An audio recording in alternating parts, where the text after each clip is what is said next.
October 8, 1985, marked the beginning of a string of brutal robberies that rocked South Florida. Two masked men used military weapons in a violent spree that threatened innocents. But no one knew who they were or where they would strike next. Before the FBI could stop them, lives would be lost, and law enforcement would be changed forever.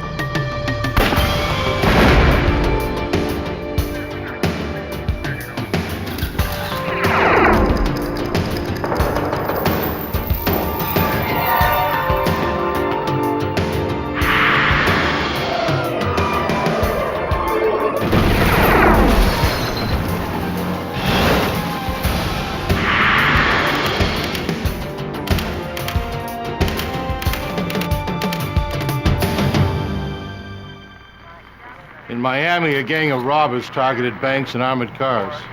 They carried assault weapons and weren't afraid to use them. They struck during the day and sometimes twice a day. For a while, they seemed unstoppable. I'm Jim Kallstrom, former head of the FBI's New York office. We knew that to stop these criminals would require stealth, ingenuity, and perhaps a little luck. No one expected to become one of the bloodiest chapters in FBI history. Miami, Florida, 1985. To FBI agents, it seemed a city under siege. Each week, there were 3 to 5 bank robberies. Kidnappings, major drug deals, and shootings were everyday occurrences. But just when it seemed things couldn't get any worse, a new breed of outlaws hit the streets and turned the Miami crime wave into a war.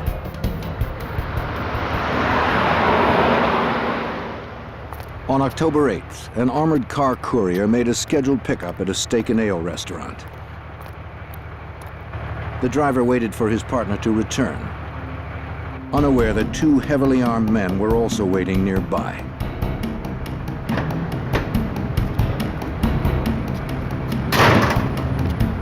As the guard approached the rear of the truck, the gunman advanced with military-style precision. Hold it! Come out! I can't. Open the door! Tell him to open the door! Open the door! The driver refused to open his door. He drove away, following company policy.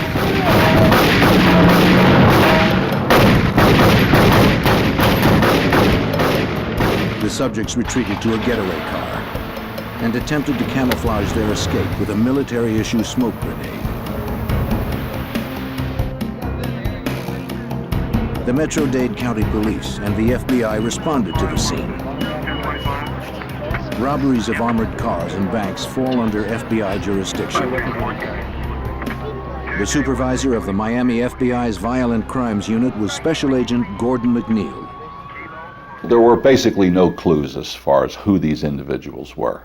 We had absolutely no idea, no way to go. No one had seen them without the black hoods over their faces. They wore gloves on both hands.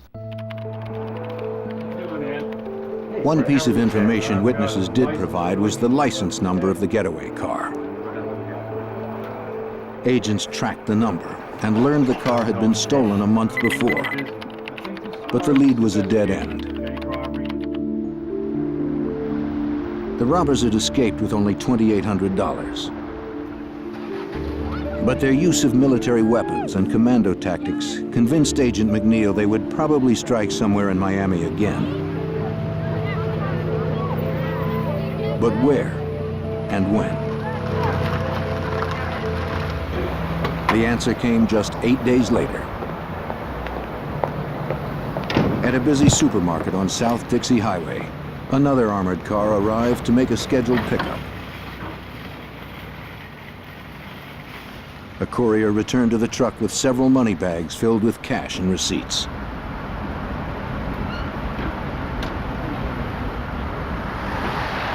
He never saw the car that came around the corner.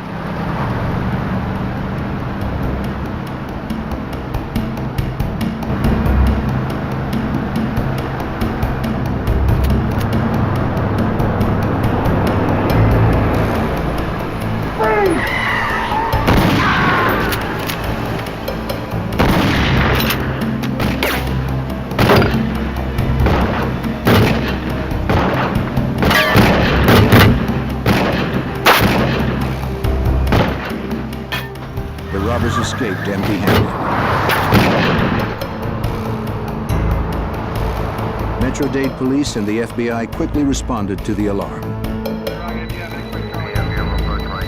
6 Adam 31, 1097. These men were clearly not afraid to use deadly force.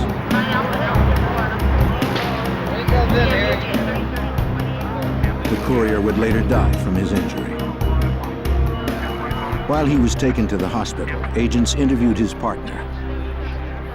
As he described the gunmen, it quickly became obvious they were probably the same men responsible for the previous robbery at the Steak and Ale restaurant. There was no money taken in that particular robbery, but there were a number of shots fired. So the ante was still going up here as far as I was concerned because of the continued use of violence by these two individuals. Ballistics evidence would further confirm the connection between the two robberies.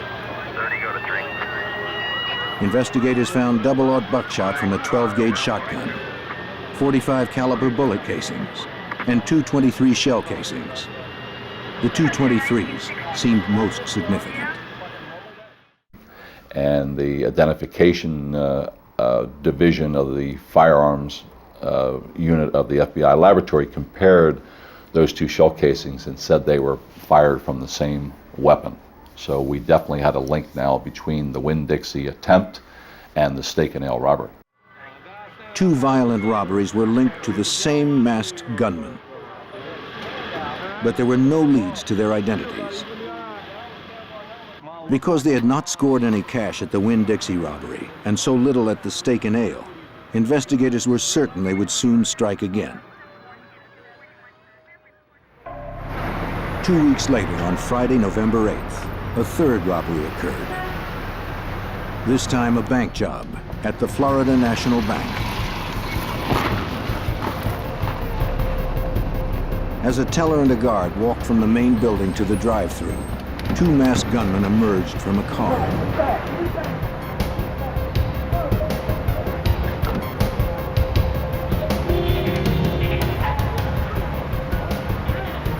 At gunpoint, they ordered the teller to open the door to the drive-thru. Get it open now!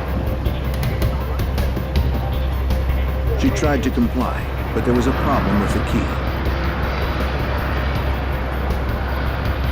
Hurry up! Stalled in broad daylight at a busy intersection, the gunman aborted the robbery and fled with only the $10,000 the guard had been carrying.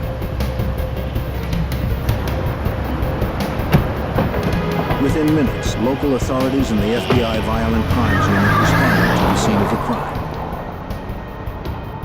Just a few blocks away from the two previous robberies.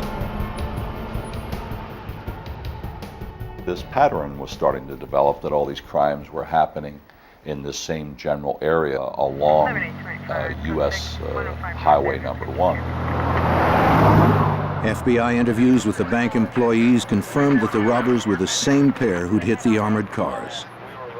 Maybe they figured a drive-through bank would be less heavily fortified than armored cars, easier sources of cash. There was no higher priority in this case. We had to find these guys, and we had to get them off the street before they killed more innocent people. But just an hour and a half later, they hit the Professional Savings Bank only 18 blocks away. Get your hands up! Get your hands up! Get on over there! Get out of the ground! On the ground now! Get out now! Get out! Get out! You, come here! Come on over here! Come on, you! Come over here! The robbers Come on quickly now. took control of the lobby. At gunpoint, Put your hands both down. customers and employees quickly followed their orders. With their masks and high-powered weapons, no one doubted they meant business. Face down! Face down!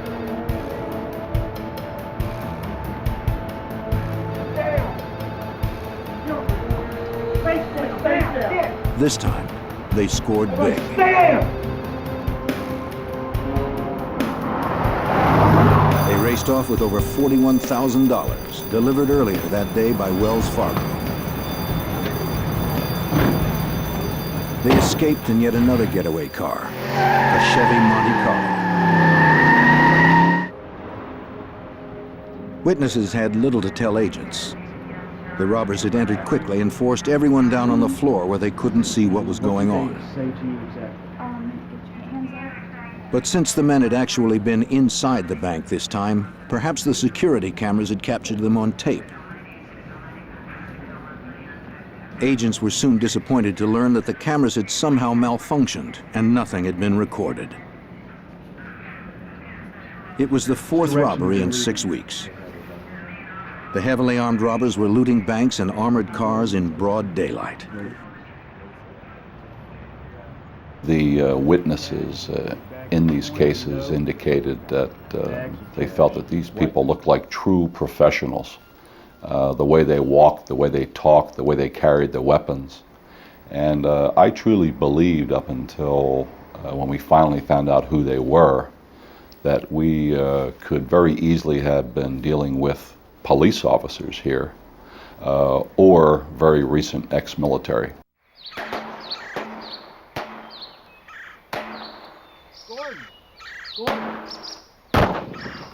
With such violent criminals on the loose, agents honed their own skills on the firing range. They worked the case relentlessly, exchanging whatever slim leads they had. But nothing panned out. 2 months went by without another robbery, and still there were no leads.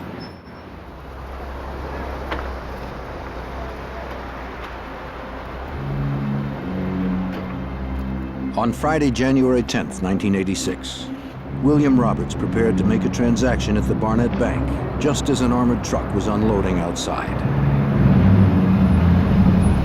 He looked up from his checkbook and watched as 2 masked robbers shot the guard in the back. As the guard lay on the ground, one of the gunmen shot him twice more.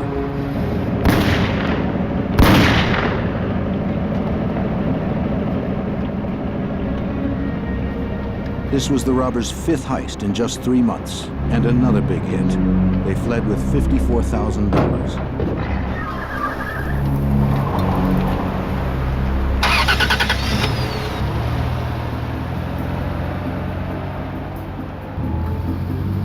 William Roberts trailed the men for blocks.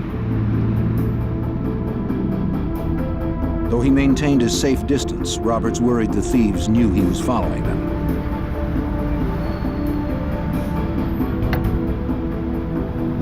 Still, he stayed on their tail and noted their license tag and car model.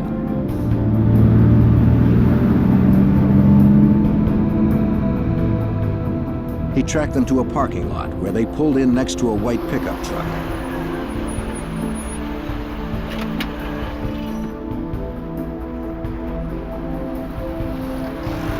Roberts parked across the street and continued to watch them. He noted the make and model of the pickup truck, but could not see the tag number. After driving off, Roberts would flag down an officer and tell him the story.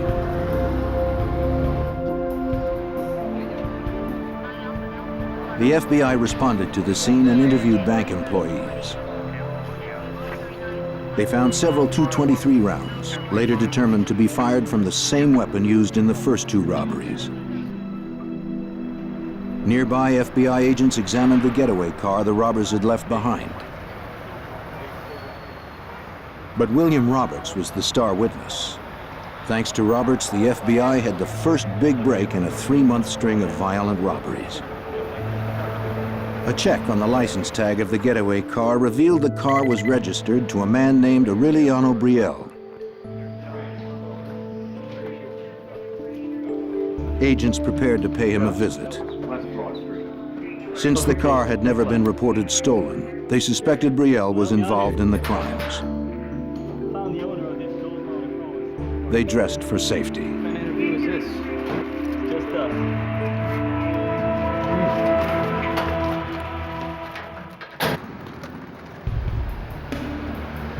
In Miami, the FBI had been tracking 2 masked gunmen who had been robbing armored cars and banks, already killing 1 guard.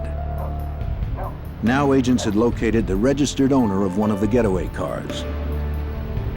On January 14th, Special Agent Morellis and a partner arrived at the home of Aureliano Brielle, the registered owner of the car. A woman opened the door. Special Agent Morellis now works undercover and wears a hood to protect his identity. She asked me if I was there about her son, and I said, yes, I was, as a matter of fact. She said, well, my son Emilio has been missing. Mrs. Brielle's husband came to the door and they invited the agents to come into the house.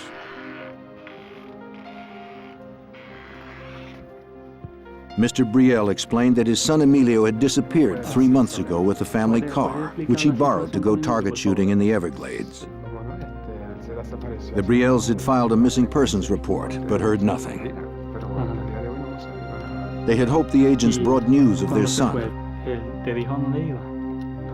But both the Brielles and the agents would be disappointed. The FBI knew nothing of the young man's whereabouts. And as the interview progressed, Agent Morellis grew certain the Brielles knew nothing of the robberies. The conclusion at the end of the day was that the Brielle family was not involved. They were victims. Their car had been stolen and their son was missing.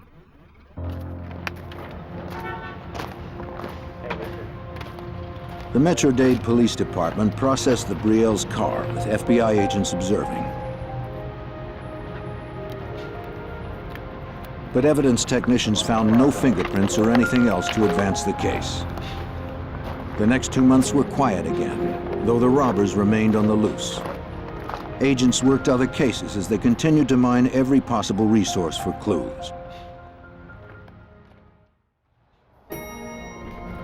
Then on March 14th, Special Agent Ben Grogan told a skeptical Agent Morellis about a newspaper article he believed was related to the case. Show up in the next heist. I guarantee it. That car right The there. article reported the attempted murder of a man named Jose Collazo 2 days earlier. Show up. Watch. 2 men had shot Collazo multiple times. Then they had stolen his gun and his car, a black 1982 Chevy Monte Carlo. Guarantee you I'm right. Grogan swore that the vehicle would be the bank robber's next getaway car. While it seemed to some agents nothing more than a hunch, they respected Grogan. Car and disappeared. Shot him 4 times with the arm, through the face. At 53, he was a career agent with 25 years on the job, including time as a SWAT team leader. Is he still alive? Yeah, he got up, walked a mile and a half to a convenience store, made a phone His colleagues call. called him the doctor because he could do jobs no one else could do. What do you think? Check on these plates. So they took a chance on his hunch. Get on it. Good job. Mr. Collazo, tell me what happened. These 2 guys. Grogan and another agent Describe the visited guy. Collazo in the hospital. They were 2 white males. 2 white males. Collazo was in rough shape, with wounds to the side of his head, his arm, and his back. But he managed to tell the story of his nightmarish afternoon in the Everglades. A car and Collazo had gone to a recreational trail near a lake, where gun owners often practice target shooting. He was firing his .22 when 2 men drove up beside him. How you doing?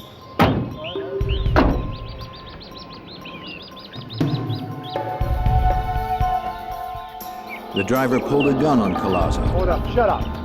who somehow had the presence of mind to identify it as a steel blue Magnum revolver. Shut up. He pegged the other man's rifle as a Ruger Mini 14. Shut up. Shut up. Give him the gun. Give him the gun. When the assailants demanded Collazo's guns, Now car, give him and your wallet, billfold. he complied. Now back on up. Back up. give you everything. Back up. Shut up. But they shot him several times anyway, Back up. at close range.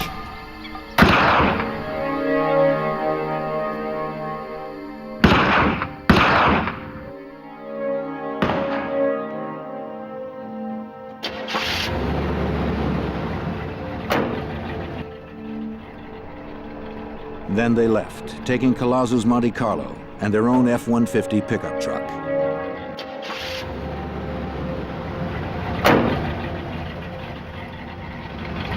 As they drove off, they believed Collazo was dead.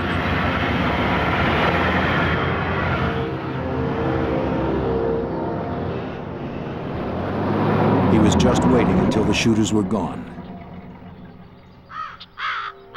Then he would rally what little strength he had to survive.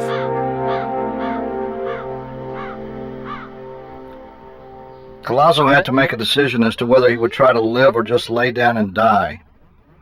And Collazo said he chose to try to live. So he picked himself up out of that lake and walked almost a mile after being shot 3 times to seek help.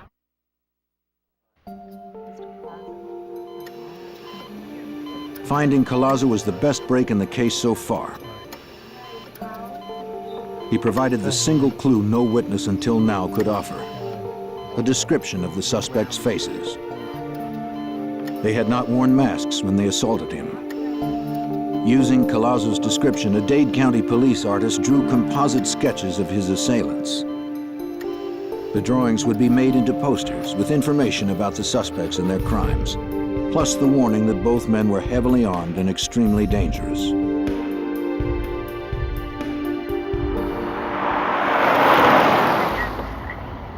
Retired Special Agent John Hanlon, a 22-year FBI veteran then assigned to the Violent Crimes Unit, remembers what Collazo said. Collazo was able to give a description of the guys. He told us about the white pickup truck. He was shot in the same general area as we thought Emilio Brielle had disappeared. In the coming days, agents stepped up their efforts.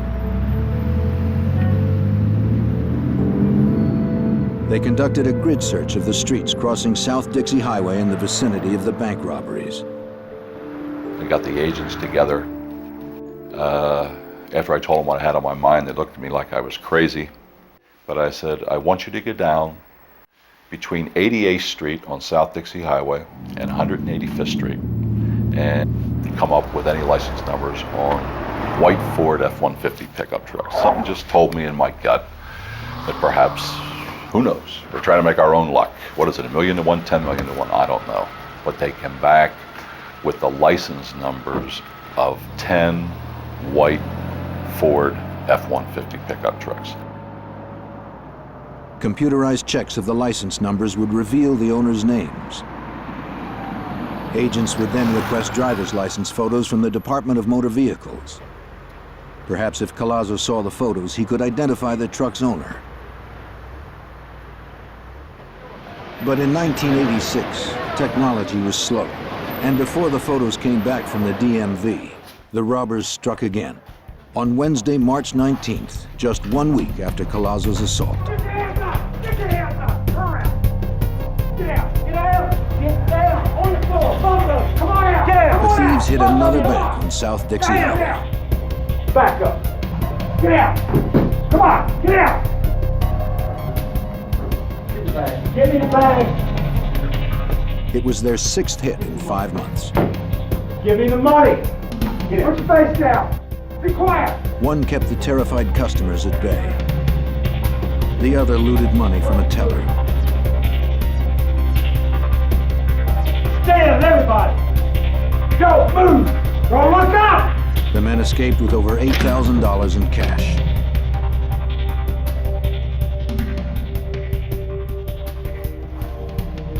As customers and employees recovered from the assault, an off-duty customs official who had seen the robbers flee called police. He'd noted the make of the getaway car, a black Chevy Monte Carlo, and the tag number, NTJ 891. Just as Agent Grogan had predicted, it was Jose Collazo's car.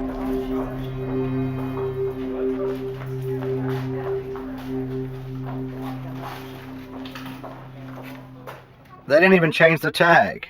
And we're not really sure whether they were, well, we're pretty sure they weren't that stupid, but we speculate that in their minds, they were these hard men.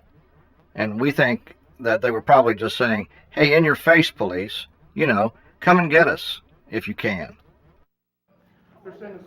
Investigators learned little of value from witnesses. At this bank, the security cameras had filmed the entire robbery. But the videotape was of little use. The camera's lenses had captured little more than unidentifiable masked bandits. There was little doubt these robbers planned each hit carefully. It appeared to me that they were doing surveillance of the banks prior to some of the robberies, because on most occasions they robbed the bank within 10 minutes of delivery of a cash shipment by an armored car company. So they were waiting until the cash was inside from the armored car company and then hit the bank. On April 10th, Gordon McNeil and Ben Grogan discussed the case at firearms practice, sifting for any clues they may have overlooked. It had been about 3 weeks since the last robbery. There were no clues to the thieves' identities, but McNeil detected a pattern. You're always looking in law enforcement for patterns of crime, things that seem to happen on a consistent basis.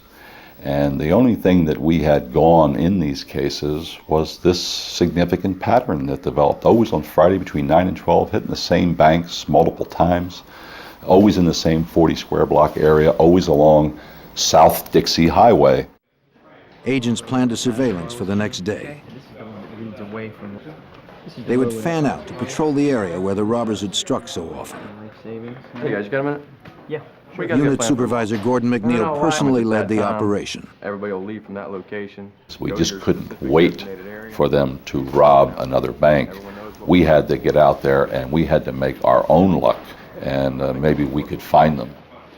Start watching for the vehicle. If you come across Agent Hanlon remembers what happened next. put it into play, hopefully it'll work out. Eddie Morales walked over and said, "Hey, let's go down there." And I thought, well, what the heck, you know?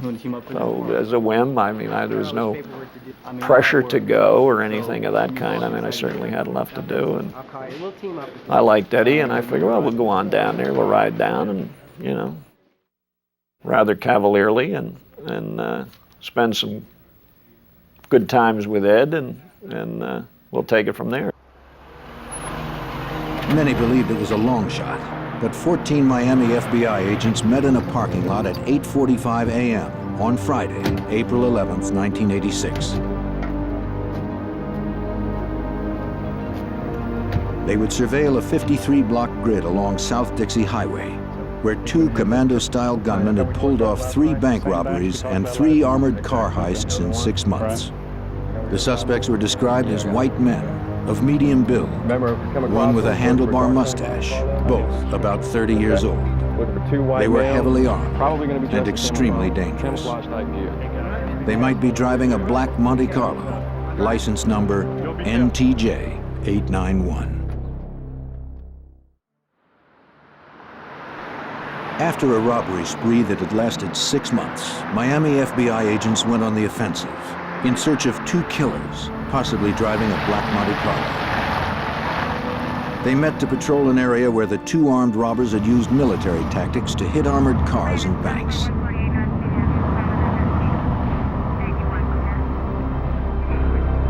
All would be stationed along the major thoroughfare of South Dixie Highway.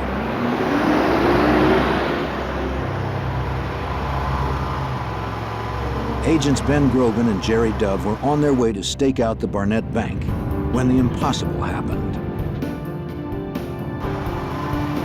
A car that fit the description of the suspect's vehicle pulled directly in front of them. In disbelief, Agent Grogan advised all units of what he saw. Attention all units, we're behind a black vehicle. Gordon McNeil remembers the call. Grogan was not an emotional person. Nothing could get Grogan excited, and I still remember his voice. He said, "We are behind a black Chevrolet Monte Carlo, Dade, Florida tag, NTJ 891. He said, "That's the tag, isn't it, Gordo?" I mean, he was just incredulous. Agents Morales and Hanlon were stationed at the Professional Savings Bank when they heard Grogan's call. They began to search for their colleagues. Hanlon was driving, with Morellis working the radio. Hanlon tried to get a gauge on Grogan and Dove's location. And I remember saying to Eddie, call Ben, tell him to start calling the cross streets so we'll know how close we're getting. Before Eddie had a chance to go on the air, Ben starts calling off the cross streets, and we're hitting those cross streets, one after another, so we were real close to them. After proceeding south for several blocks, Hanlon and Morellis closed in behind them. The robbers soon suspected they were being followed. Whether they knew their pursuers were FBI or not, the suspects wanted to lose them. They took a right turn on 117th Street into a residential neighborhood, quiet at this time of day.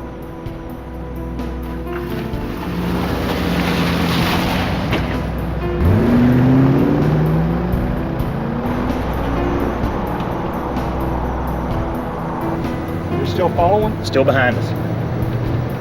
They're coming.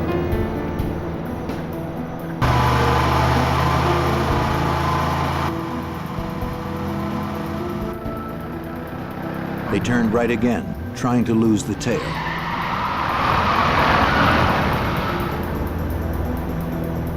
But the agents hung on, playing for time, as Agent Morellis recalls. We were just trying to wait for as many FBI units to get to the location as possible. And we were also basically responding to what the subjects did.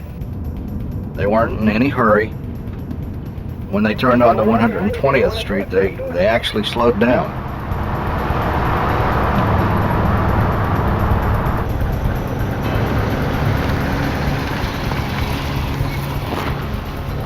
The caravan continued on, with the agents always concerned about endangering innocent bystanders.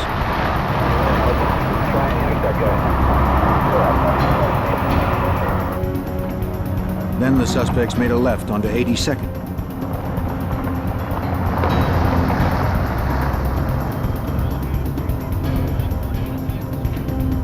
It appeared they were heading back to the busy highway, where civilians would be at risk should a confrontation turn violent.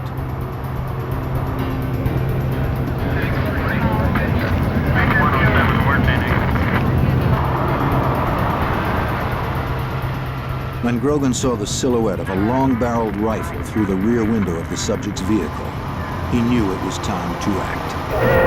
Somebody car stop, let's do it. It was clear the suspects were preparing to do battle. Grogan put the light on his car and ordered a felony stop.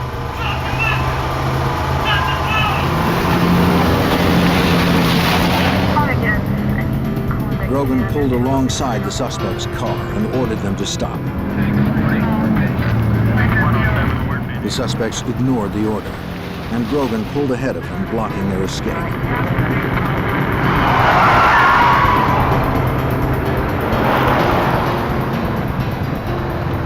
Hanlon and Morellis moved up, boxing them in.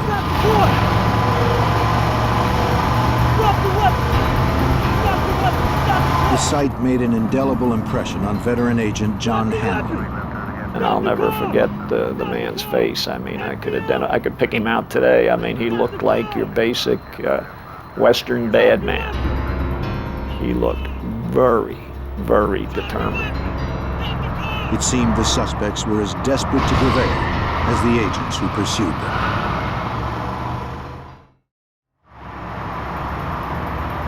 Two heavily armed fugitives had ignored FBI orders to stop their vehicle. Special agents now tried to force them to comply.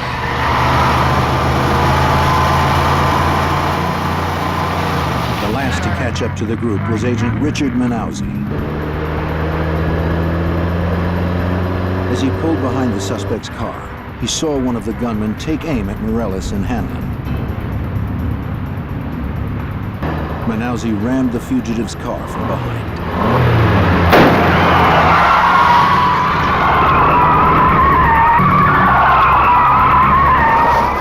They swung into a U-turn, and then Manauzi was able to hit him again and knocked him over into this parking area up against some cars over there.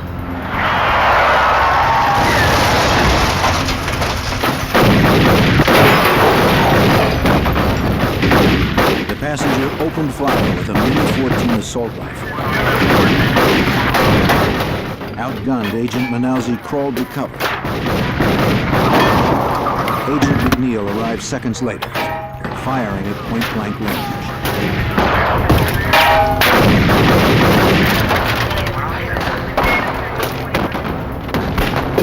They were surrounded by FBI. Their vehicle could not move, but they had superior firepower.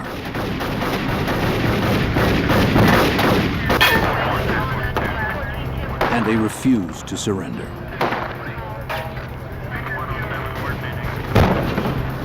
The driver fired a shotgun blast at Grogan. McNeil hit the driver in the neck.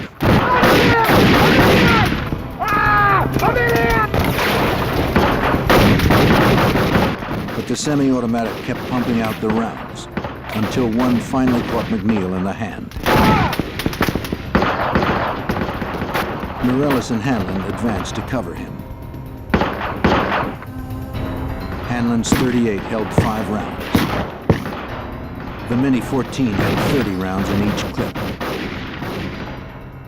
And one of them shot down Agent Morellis.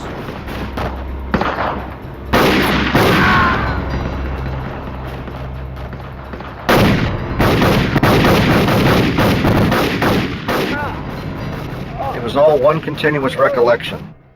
It was like 1 second I'm looking at Gordon McNeil's back, trying to maneuver to his left, and the next second is blue sky. And I looked at my left arm, and my left arm was completely shattered. It was like roadkill.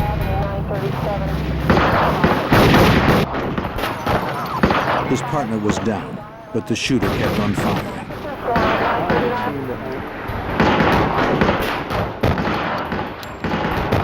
But when he tried to escape out the window, Jerry Dove hit him in the chest with his 9mm. But to Dove's horror, the man shot McNeil in the neck. I couldn't move my upper body, I couldn't move my arm, and I couldn't move my legs, so I assumed that I was totally paralyzed at that particular point. I couldn't move. 2 more FBI agents arrived and joined the gunfight.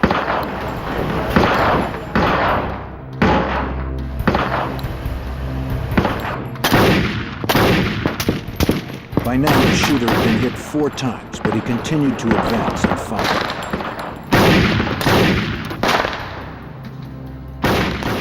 He just made up his mind that he was gone down, he was gone out, and he was going to take as many of us with him as he possibly could. The agents knew they were outgunned, firing 6 shooters against the suspect's 30-round semi-automatic assault weapons.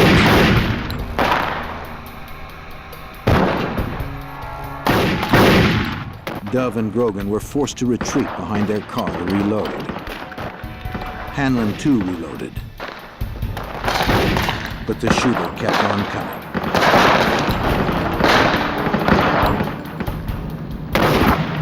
And one went right through my knuckles on my right hand and through the knuckle in my thumb. A bunch of lead and whatever went into the back of my arm, and I remember my gun flying. I said, "Ben, I've been hit." As Hanlon tried to retreat under the bumper, the gunman shot him in the groin. The blood geysered from my groin to my knee. I mean, the blood just came out like a balloon breaking. Grogan was hit. And then Dove. Before they could reload their weapons. I remember Ben saying, "Oh my God," and he fell at my feet. And at some point along in here, I heard the breath go out of him. He went, "Ah." The subject made his way to Agent Dove's car. With his left arm nearly blown off, Agent Morellis managed to pull himself out.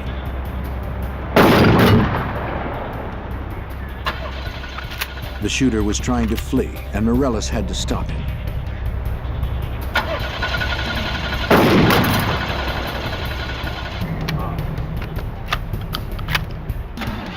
Mortally wounded, the second suspect somehow dragged himself out of his car and joined his partner. If the car started, Morales knew they could only go in reverse and back over the fallen agents. Eventually, I just got angry because I knew internally that I was dying, and my one last thought was, hey, if I'm going to die, I'm going to take these guys with me. I'm going to make sure that they're dead.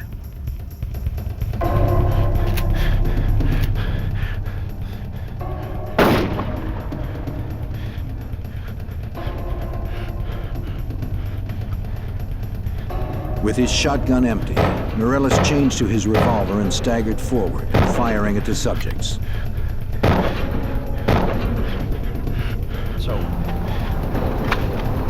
Morales' shots lodged in the men's spines, killing them both.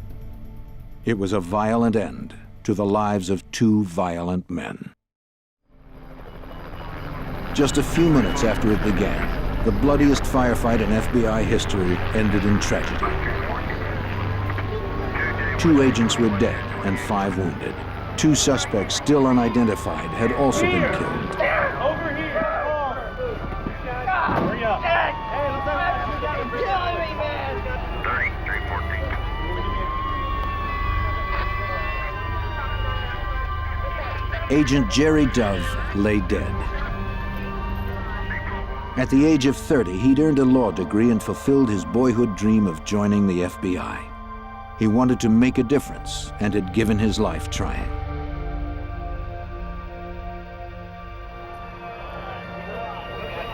His partner, Ben Grogan, had also perished in the firefight. He had been just 1 year away from retirement when his wife could finally have stopped worrying about her husband's dangerous career.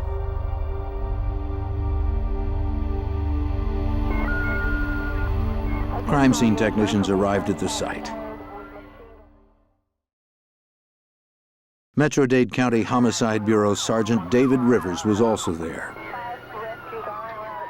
Rivers had the Herculean task of reconstructing 5 minutes of living terror. That would take weeks. Well, we have to find out what happened.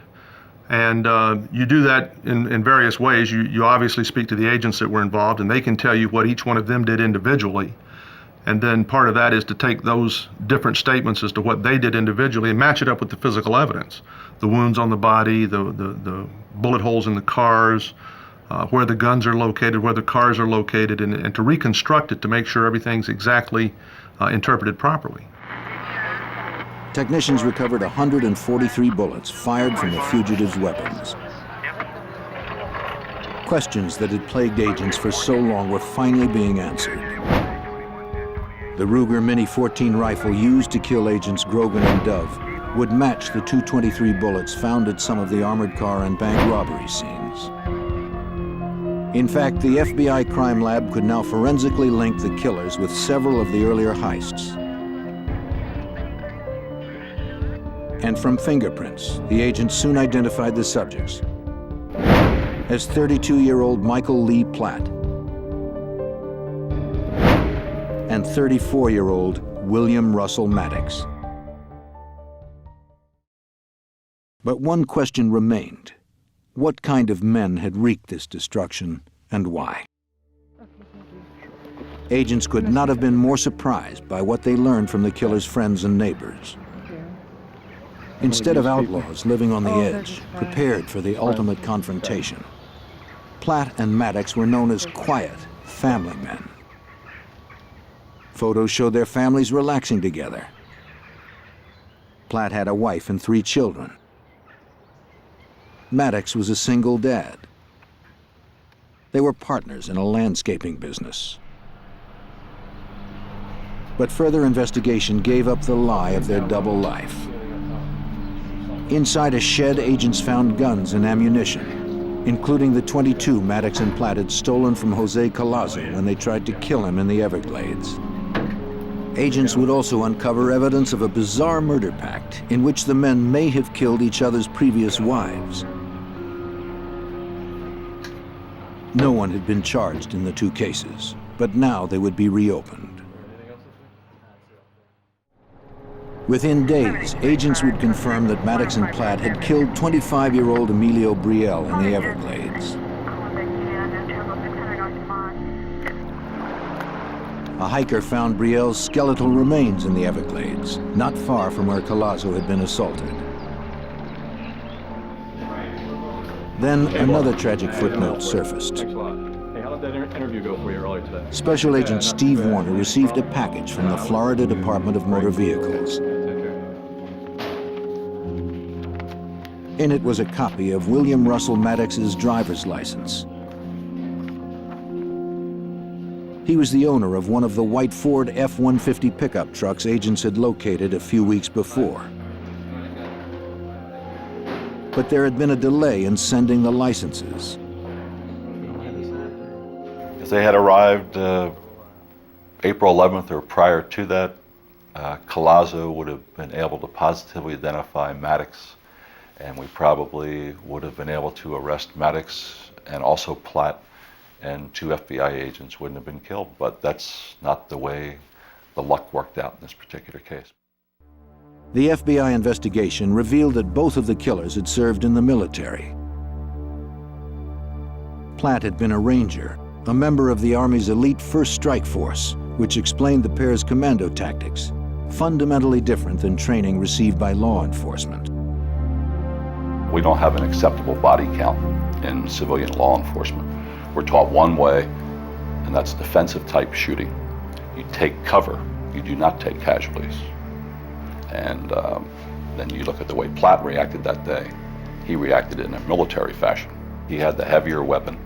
He had the Mini 14 with a 30-round capacity. His back was basically against the wall. He had no place to go, so he advanced forward on our position, laying down suppression fire, and ambushed Grogan and Dove, who were behind the car. As agents finally put the pieces together, a frightening portrait emerged of 2 formidable adversaries.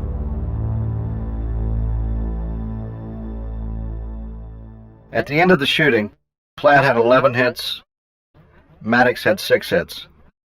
Platt was literally shot to pieces, and he kept fighting and fighting and fighting and fighting until he ran out of breath.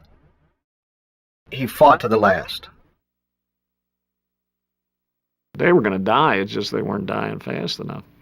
And they weren't prepared to lay down and die. Yeah. They weren't about to give up.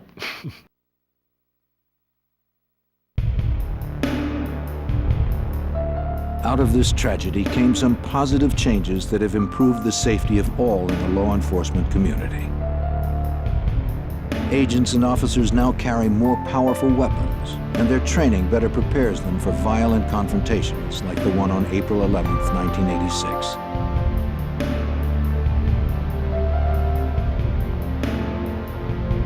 As hundreds mourned the deaths of 2 dedicated and selfless FBI agents, those in law enforcement have looked for meaning in the tragic events of that April morning.